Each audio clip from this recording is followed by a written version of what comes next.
جميل جدا. طالما عرفنا بقى ازاي نستخدم السبليت كومبوننت باترن، خلينا نضيف عليه شوية تعديلات كده عشان يبقى ايه، نخليه اسهل ومفيد اكتر. يعني اول حاجة عايزين نعدل فيها، عايزين نخلي الليفت بانل مثلا او الجزء الشمالي ياخد مساحة اقل من الجزء اليمين. فهنعمل كده ازاي؟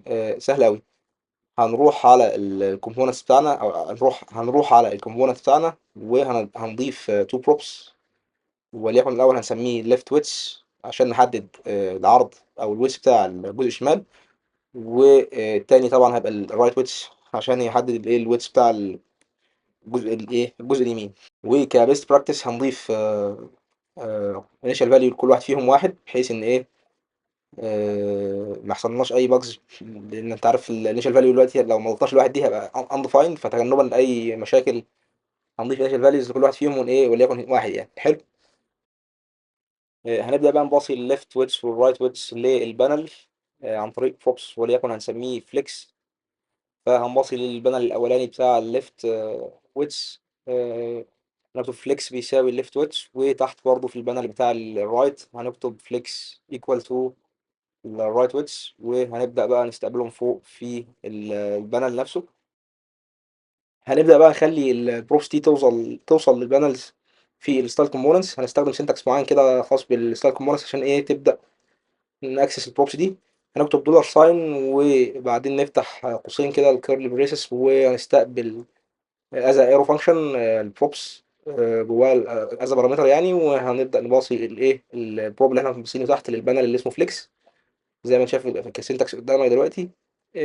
وبعدين هيبقى الايه اللي عندنا البروب دوت فليكس ده اللي بيأكسس على الليفت ويتس والرايت ويتس بتاعنا.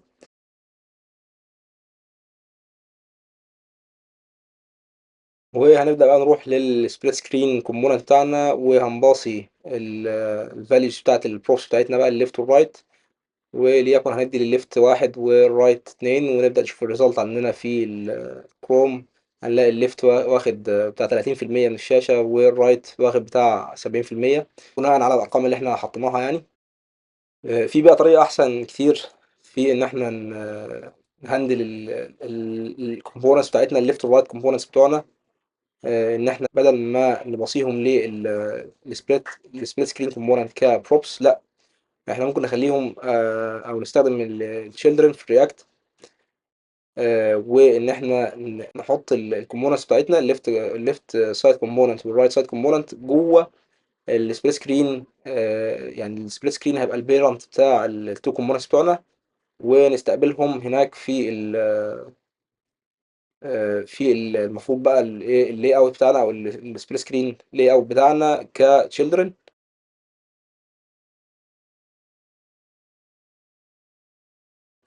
زي ما احنا شايفين دلوقتي فوق استقبلنا الشيلدرن كبروبس وعملنا دي ستراكشرنج للليفت والرايت. هنبدأ بقى دلوقتي نغير طريقة الريندرنج للليفت والرايت، بدل ما هم كومبوننتس هنخليهم بس فاليوز جوه البانلز. لان زي ما احنا شايفين كده على الشمال في الاب جي اس فايل دلوقتي هم مترندرين جوه السبليت سكرين كرياكت كومبوننتس يعني. واحنا عملنا لهم هنا دي ستراكشرنج كليفت ورايت، فهنرندرهم جوه كل بانل خاص بيه. يعني الليفت هيبقى جوه البانل بتاع الليفت، والرايت هيبقى جوه البانل بتاع الرايت.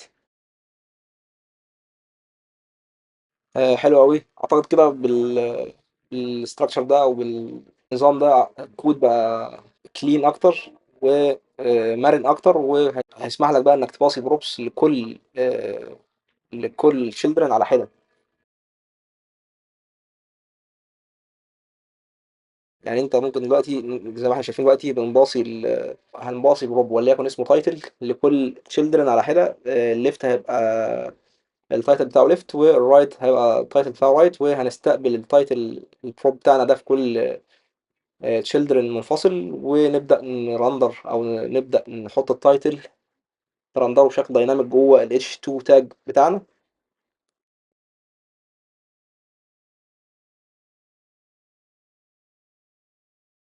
ونبدأ نشوف انعكاسه على الايه أو نبدأ نشوف النتيجة في الكروم. ده طبعا بيخلي الكود بتاعك كلين أكتر ومرن أكتر يعني.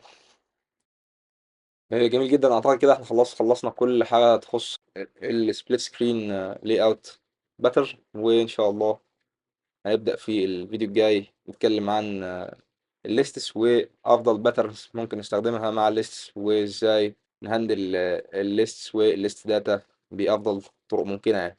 فاشوفكم هناك ان شاء الله.